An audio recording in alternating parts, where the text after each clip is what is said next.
Terima kasih Gus Bah untuk pencerahan yang luar biasa. Kita masih punya waktu 28 menit. Kalau Gus Bah berkenan, apakah ada yang ingin bertanya?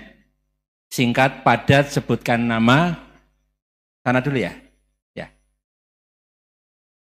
3 ya? 3 aja ya? 1,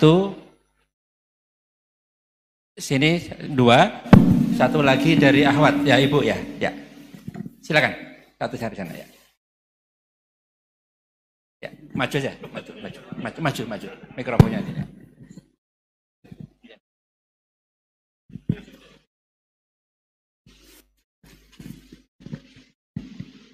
Bismillahirrahmanirrahim. Assalamualaikum warahmatullahi wabarakatuh. Perkenalkan Gus Baha, nama saya Boyi, mungkin agak beda dengan pada umumnya. Saya bukan dari kalangan santri, tapi ketika mendengar ceramah Gus Baha pada awal-awal saya kuliah itu merasa kok kayak sebelumnya kenapa tidak masuk santri aja gitu. Karena ternyata toh yang diajarkan juga banyak dasar-dasarnya atau prinsip-prinsipnya yang sama dari jalur berpikir dan lain sebagainya.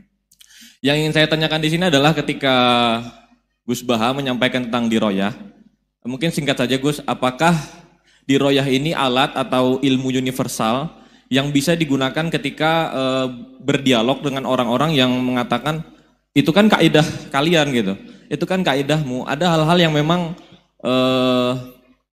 tidak bisa dipersamakan atau tidak bisa digeneralisir.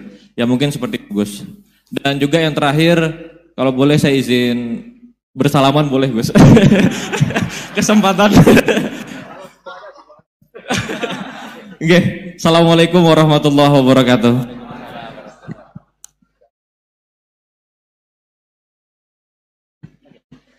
Baik, kita kumpulkan dulu satu lagi, ya.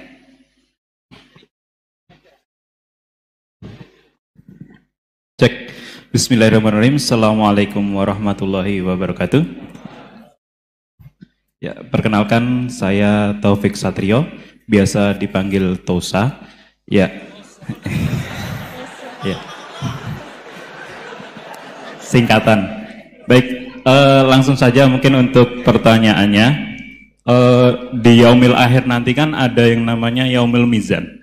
Itu pertimbangan gitu kan. Nah, itu bagaimana kalau timbangannya itu sama, artinya seimbang. Apakah itu nanti akan berada di tengah-tengah antara surga dan neraka atau seperti apa? Kemudian yang kedua, itu terkait dengan perbuatan buruk ke orang lain. Ketika kita berbuat buruk ke orang lain itu kan kita istilahnya zalim kepada orang lain.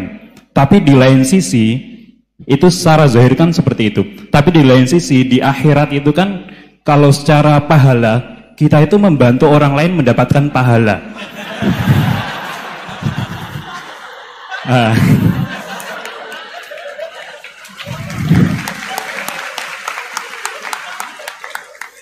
Jadi seperti apa Gus?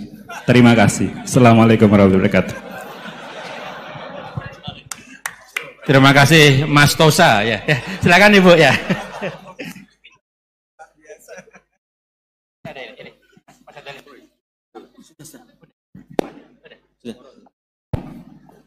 Assalamualaikum warahmatullahi wabarakatuh. Perkenalkan saya Nazrullah Hasanah.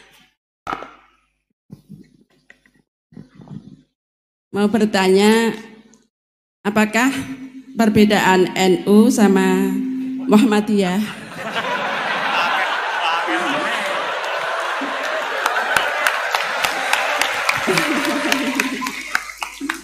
Tadi kan dijabarkan.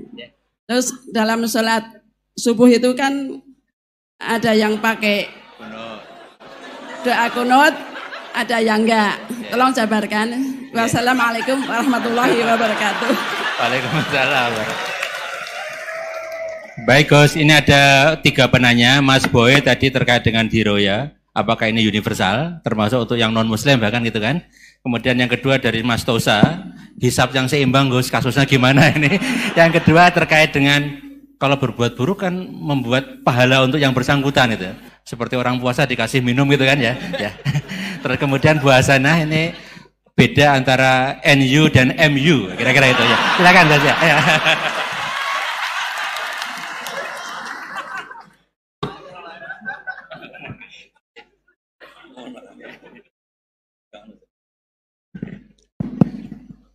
Bismillahirrahmanirrahim. Sebelum saya jawab, saya senang kalian semua senang dengan sesuatu yang taat itu. Banyak orang untuk senang nunggu maksiat dulu. Mungkin melihat perempuan yang tidak mahram, melihat sesuatu yang maksiat. Jadi ini spesial. Majelis ilmu tapi apa? Senang. Ini sesuai rencana Tuhan lah. Seorang itu senang dengan taat, senang dengan ilmu. Ini luar biasa, no? Luar biasa. Tadi pertanyaannya kalau diroya. Jadi Islam itu agama untuk logika objektif. Jadi diroya itu ya global, universal. Misalnya saya beri contoh Tuhan yang satu. Itu dulu, saya ulang lagi, dulu itu ada imam namanya Imam Amudi. Itu pengajar matematika, Mas Boy. Pengajar matematika. Itu kan enggak lazim, tapi kiai kok pengajar apa? Singkat cerita, ini cerita keramat. Kalau kalian enggak paham, ya keramat sendiri. Jangan enggak paham menentang. Singkat cerita, di antara keramat beliau itu, Allah itu nyuruh para malaikat disuruh ngaji matematika sama dia. Ngaji tauhid, tapi disebut sama Allah ngaji matematika. Ternyata apa? Cara ngajarkan gini. Misalnya ngajarkan diterang titik. Angka 2, 3, sampai 1 miliar, 1 triliun. Nisbatusnaini ila ma la nihayatalah. Itu nisbatul fard asli. Angka itu entah 2, entah 3, entah 1 miliar. Semuanya dibanding angka 1 itu namanya cabang. Tetap yang al-aslu itu angka 1. Itu otak siapapun itu akan ikrar dengan logika tadi. Bukan kita Muslim. Semuanya akan tahu angka berapapun jumlahnya, tetap asal usulnya angka 1. Terus dia gambar, ya gambar apa saja, gambar masjid, apa gambar sapi atau gambar apa saja. Dimulai 1 titik. Gambar ruwet maupun gak ruwet tetap saja dimulai 1 titik. Nuktotul wujud. Jika kalau zaman saya ngaji, Pak Rektor ngaji dulu diterangkan semua makna Quran ada di Fatihah, Fatihah ada di Bismillah ya, Bismillah itu ada di titiknya, titiknya bak. Lah kenapa ini hebatnya Quran? Kenapa dimulai dari 1 titik? Untuk maklumatkan semua alam raya ini dimulai dari 1 titik, yaitu wujudullah. Logika seperti itu kan orang nggak terima gimana? Gambar seruat apapun dimulai dari mana coba? 1 titik. Angka sebesar apapun dimulai angka apa? 1. Jadi diroyah itu ya universal gitu maksudnya. Ya gitu Mas Boy ya. Jadi diroyah itu universal. Ya soal ada yang belum dapat hidayat apa itu nomor 2, tapi logika yang dibangun Islam itu. Terus pertanyaan kedua apa? Draw tadi. Bisa. Kamu ingin draw? Ini kasus ini nggak pernah ngaji Quran itu. Di antara yang diterangkan Quran detail itu Ashabul A'raf apa? Ashabul A'raf, orang yang baiknya sama buruknya itu imbang. Itu sudah disediakan nanti di surga itu ada pagar. Kamu ingin di situ? Pagar pembatas apa? Pagar pembatas. Di surga enggak, neraka enggak. Jadi kejadian surga dan neraka itu gini tak terangin ya. Jadi kira-kira gini. Kan hisab itu hanya rubu'un nahar, sekitar 2 jam, 2 jam setengah selesai. Jadi 1 dunia ini dihisab Allah, hanya Allah butuh waktu 2,5 jam. Rubu'un nahar. Kenapa gitu Pak Rektor? Karena semuanya datang ini sudah terindikasi dan itu sudah jelas. Misalnya orang yang soleh banget, wajahnya bersinar, bahkan semua tubuhnya bersinar. Yas'anuruhum baina aidihim. Yang pas-pasan, ya sinarnya pas-pasan. Sehingga nanti yang punya sinar cukup di kanan. Yang kelip-kelip agak ini yang rawan kesaruk ini yang yang gelap gulita langsung di kiri. Nah itu terus faduri babenahum bisuril lahubab. Terus Allah langsung bikin pagar. Nah yang rawan kesaruk pagar yang kelip-kelip tadi. Yang temangsang ini. Karena yang jelas hitam di kiri, yang jelas putih kanan. Yang abu-abu ini sama malaikat digaruk saja. Lah terus temangsang di Araf itu. Nah, terus setelah dipagar ini dia punya kegiatan. Kalau melihat neraka bilang Rabbana srif anna adzab jahannam. Kalau melihat surga ya Allah, ma kuntu asqa khalqik. Saya ini hamba Engkau yang tidak paling sial dan Kau Maha Rahman. Tolong saya jangan dihadapkan ke neraka lagi. Karena itu menyiksa. Sabar wa ahraqaka. Ya, ketika melihat neraka itu dia komentar, ya Allah, neraka ini begitu merusak wajah saya. Hawa panasnya itu sudah menghancurkan semua. Baunya juga agak enak. Saya minta saya dihadapkan ke surga. Bersama Allah. Tapi kamu tidak minta lagi kan? Tidak, saya hanya minta itu tok. Gitu. Nah ini saya pandu. Kalau kamu ngalami tak pandu. Kalau kamu ngalami tak pandu. Sama Allah terus diberi janji supaya tidak minta yang lain. Tidak, saya tidak akan minta lagi. Terus melihat surga. Nah, di surga melihat orang kayak gitu kan. Di surga nanti kalian kan hura-hura semua. Wah, istri yang di dunia kurang cantik, rewel, yang di surga itu istrinya cantik semua, gak rewel semua. Gak minta belanja, cantiknya gak usah ke salon, pokoknya top lah. Terus dia melihat, tersiksa, cara Jawa ngiler. Weh, masa ngelihat tok? Akhirnya ya lama-lama berani ngajukan, ya Allah masa ngelihat tok? Gitu. Dikasih masuk gitu. Ya, terus, tapi kamu kan janji gak minta lagi. Ya, terus ngerayu-ngerayu Tuhan lagi. Akhirnya walhasil nanti kalau betul-betul A'raf itu nasibnya akhirnya masuk surga. Tapi tadi digarap dulu lah, dikerjain dulu. Itu lama sekali perjalanannya, memang lama sekali. Nah soal orang membunuh itu, apa contohnya tadi? Berbuat buruk sama orang lain, ya apapun lah. Berbuat buruk sama orang lain itu, kalau faktanya nanti tobat, Allah yang bisa ngelola itu. Makanya Nabi pernah senyum-senyum, pernah tertawa-tawa. Sungguh ketika Allah menghendaki rahmatnya itu semuanya indah. Yaqtulul qatil fayatubu hadza. Jadi ada orang yang sewu membunuh, terus dia tobat serius. Kemudian al-maqtul yang dibunuh ini masuk surga karena madlum. Qatilnya karena tobat serius juga masuk surga. Ya begitu juga di kedoliman-kedoliman yang lain. Jadi ya makanya tobat itu penting sekali. Ya taruh saja begini yang terkenal ya, contoh Wahsy itu jelas di surga karena syahid dibunuh Wahsy. Apa Hamzah lah. Hamzah ini jelas di surga karena matul syahidan. Dibunuh secara syahid oleh Wahsy. Tapi karena Wahsy tobatnya serius, nanti juga di surga. Begitu juga keburukan-keburukan yang lain. Jadi tobat ini misalnya ada orang hartanya dicuri. Tentu yang dicuri ini kalau dia orang baik, ya mungkin secara formal lapor polisi, tapi kalau dia orang baik mungkin ridho lah, sudah itu, sudah ridho kan. Berkahnya ridho, dia menjadi orang baik karena ridho diuji Allah, hartanya apa? Dicuri. Kemudian yang mencuri tobat, entah harta itu dikembalikan, entah dikasihkan masjid sebagai amalnya yang dicuri, entah apa-apa, Allah ngasih tobat orang ini. Kemudian sama-sama jadi orang baik, kemudian sama-sama di surga. Makanya itu Nabi sampai senyum-senyum, betapa rahmatnya Allah tidak terbatas. Sama lagi, betapa rahmatnya Allah tidak terbatas. Bahkan qatil sama maktul bisa ngopi di surga bareng tadi itu. Karena ya tadi, masyhur itu.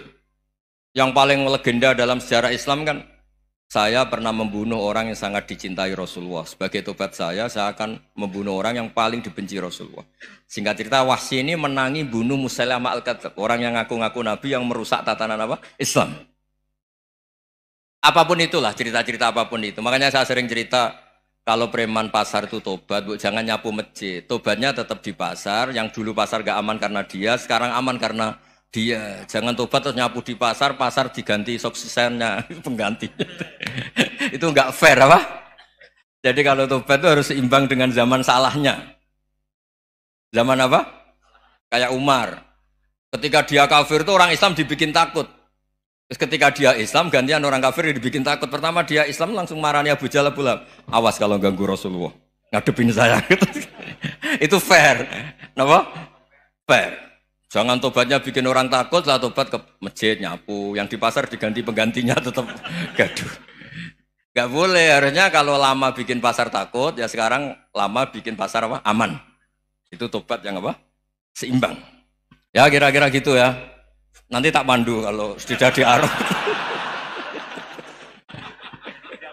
Terus gimana? Yang ketiga NU sama MU.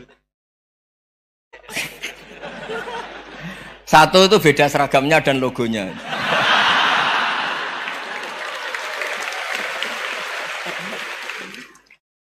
Kedua, nama ketua umumnya. Ketiga, tanggal acara besarnya. Muktamar Muhammadiyah dan NU itu beda. Sudah beda 1 abadnya. Tentu dulu Muhammadiyah. Tapi begini ya, perbedaan itu nggak bisa dihindari. Karena tadi ada sudut pandang apa? Ada sudut pandang itu nggak bisa dihindari. Ini cerita yang nyata ya. Saya ulang lagi, senyata-nyatanya.